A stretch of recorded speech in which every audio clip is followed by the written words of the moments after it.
So today we're doing something really cool that's going to require both of these panels. So the cheap stickers I used as like the background for like the good stickers is kind of failing. You can see they're like peeling off and they're just kind of really faded. So I'm kind of tired of that. I'm a little sad I'll be losing like my little sticker bomb job because I've been digging it over the past few years. But what we're going to be trying today is pretty cool and will help out with a later mod that we'll be doing that replaces this. So let's go ahead and get these pulled off and get started.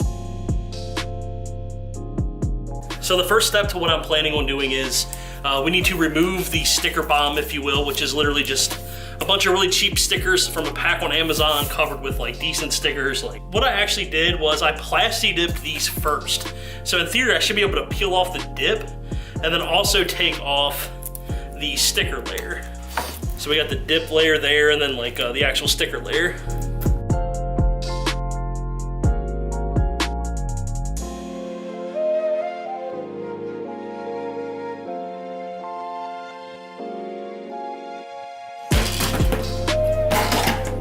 The sticker bomb's gone. That was a whole lot more work than I thought it was going to be, but the plasti dip kind of paid off because then I didn't have to deal with like all the residue from all these stickers. Massive mess I made, but that'll be an easy cleanup, I guess. So now we want to go ahead and wipe these down with like acetone or rubbing alcohol or something, get them nice and clean. So we're gonna go ahead now and just wipe the panels down with some of this 91% isopropyl. Just kind of get any last residue from the plasti dip or the stickers that might be remaining off of there. So we got our panels wiped down. There we go.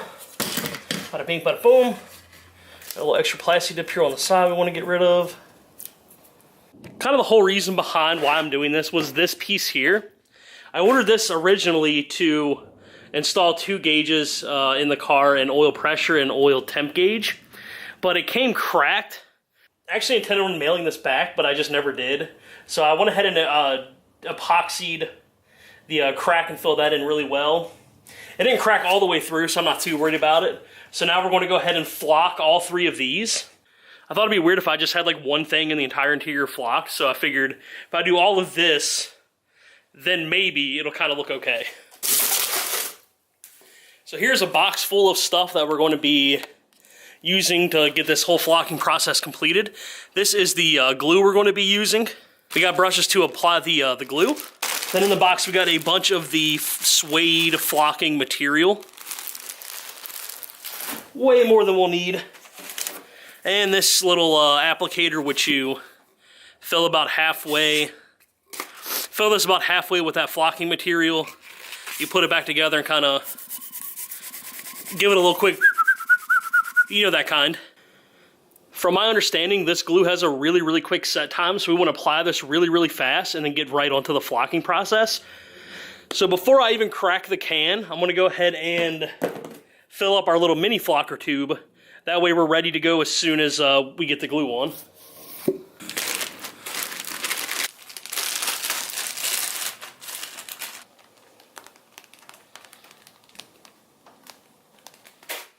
So we're about halfway filled now. Let's go ahead, put our little tube back together. Cool, so that's ready to go now.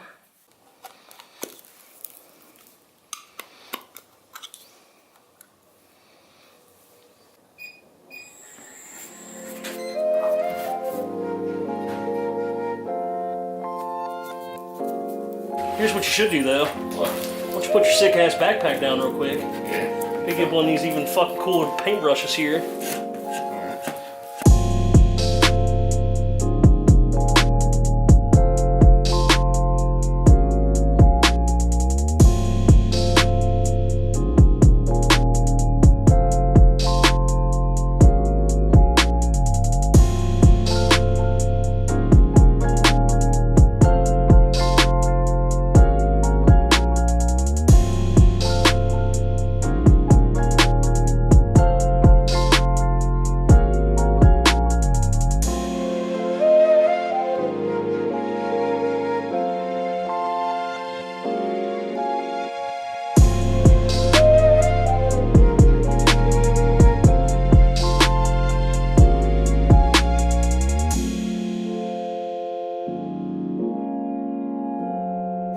This one looks really good to me. Like it lost all that like shiny definition it had, like that little hump. Yes. And it's like smooth. Yeah. These I hope come out decent though. They should. So now I gotta let them dry. That's it. It makes a massive fucking mess. Oh yeah, it does. Look at all the stickers. Dude, that was a shit show.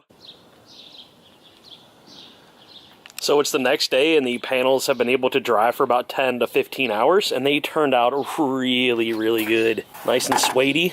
There's one spot I noticed on this piece that I missed, which was on the rear, which should be fine. I'm not too worried about that. And that corner has a little bit of a shine to it from where it's not as thick as it should be, but again, not that worried. So all in all, definitely worth the time and effort for sure. These look great. So I'll go ahead and get these two back on the car and then we'll wait until a later time to deal with that one. Whoo! So these turned out really, really decent. There is one spot that didn't actually get glue on it, so it's kind of fucked right there. But that's not the end of the world. Other than that, it turned out really decent. I like that look a lot. So of course we'll have this piece flocked as well, but I'm not going to pull this out until I have everything I need for the gauges, so stay tuned for that video. But all in all, for about 50 bucks, this result is fantastic. It looks great. It's really clean. It looks a lot cleaner than the sticker bomb did.